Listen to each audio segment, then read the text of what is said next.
Proyecto final: estudia las leyes de Kirchhoff en circuitos cerrados. Integrantes: Nicolás Pinzón, Julia Esteban, Andrés Ortiz. Planteamiento del problema: contamos con distintos circuitos eléctricos en nuestros hogares, es decir, nuestra instalación eléctrica está dividida en diferentes partes específicas separadas por las cuales transcurre la corriente que nos dará la energía necesaria para que funcione desde una bombilla hasta una nevera.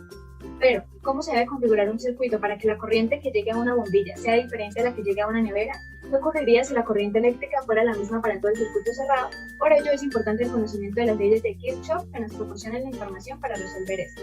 Objetivo general: estudiar las corrientes que pasan en circuitos eléctricos cerrados a través del simulador TED.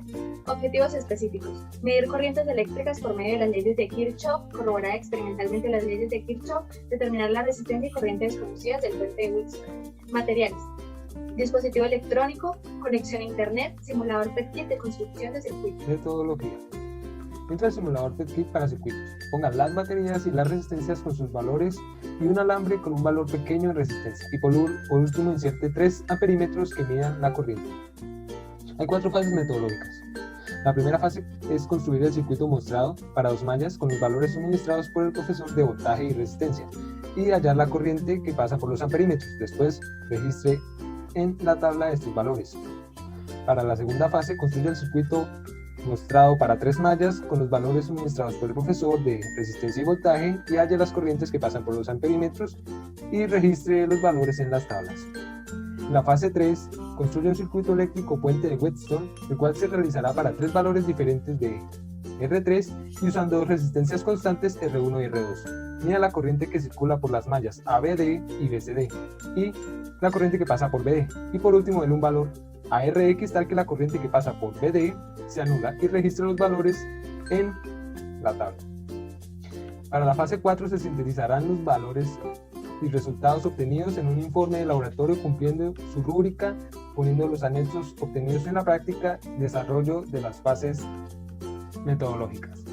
La fase 1, circuito de 2 mallas. Con los 3 valores de voltaje en voltios y los 3 valores de resistencia en ohmios, hallamos el valor de las corrientes experimentalmente y las registramos en la tabla. Después hallamos por medio de las leyes de Kirchhoff las ecuaciones que definen cada una de las corrientes teóricas que circulan por el circuito.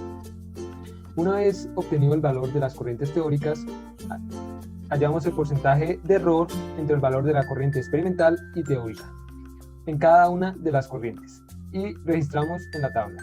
Fase 2. Determinación de la corriente para un circuito de 3 mallas. Después de construir el circuito en el simulador y de asignar los valores constantes de resistencia y voltaje, hallamos la corriente por medio del amperímetro y registramos los resultados en la tabla 3.3. Hallamos por medio de las leyes de Kirchhoff las ecuaciones que definen cada una de las corrientes que circulan por el circuito. Corriente en los nodos A, C y B, malla 1, malla 2 y malla 3. A partir de estas ecuaciones hacemos las operaciones para hallar los valores teóricos de corriente, reemplazando la ecuación 4 y 5 en la ecuación 6, reemplazando el valor de la corriente 3 en la ecuación 4 y 5, y finalmente reemplazamos los valores de la corriente 1, 2 y 3 en las ecuaciones 1, 2 y 3. Por último, hallamos el porcentaje de error entre el valor teórico y el valor experimental de las corrientes obtenidas, y registramos los resultados en la tabla 4. Fase número 3, el puente de Wheatstone. Se determinará el valor de una resistencia desconocida manteniendo como constantes el valor de la fuente, la resistencia número 1, la resistencia número 2 y variando el valor de la resistencia número 3 con el fin de que la corriente que pasa por la sección desde B hasta D sea igual a 0. Los valores determinados por medio del simulador se consignarán en las tablas 5.1 y 5.2. Usando las ecuaciones del puente de Wheatstone para hallar la resistencia desconocida cuando el circuito se encuentra en equilibrio, obtenemos los valores teóricos de la resistencia desconocida. Finalmente, se halló el error entre la resistencia desconocida y la resistencia experimental. Resultados. Al analizar los circuitos de 2 y 3 mallas en los cuales se comparó la corriente que se obtuvo de manera experimental con la que se obtuvo de manera teórica, se observó que la diferencia entre estos valores teóricos y los valores experimentales no era muy grande a pesar de que no se toma en cuenta la resistencia del conductor por el cual circula la corriente.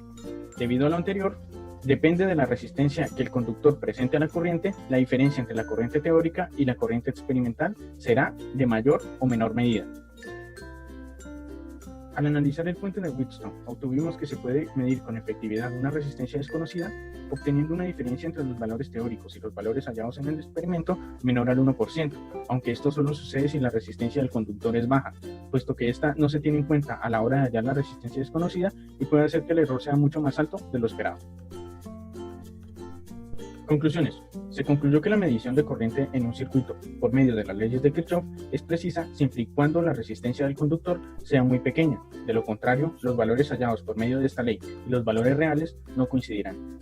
Además, se corroboró experimentalmente la utilidad que posee el puente de Wheatstone para medir el valor de una resistencia desconocida. Sugerencias. Un simulador en el que sea posible medir el valor de la corriente y la resistencia de manera precisa. Agregar una pequeña resistencia al conductor del simulador para de esta manera obtener valores más reales. Utilizar un software para resolver el sistema de ecuaciones y hallar más rápido los valores de las corrientes. Si se requiere utilizar otro circuito, asegurarse de que sea cerrado y sea posible resolverlo mediante las leyes de Kirchhoff.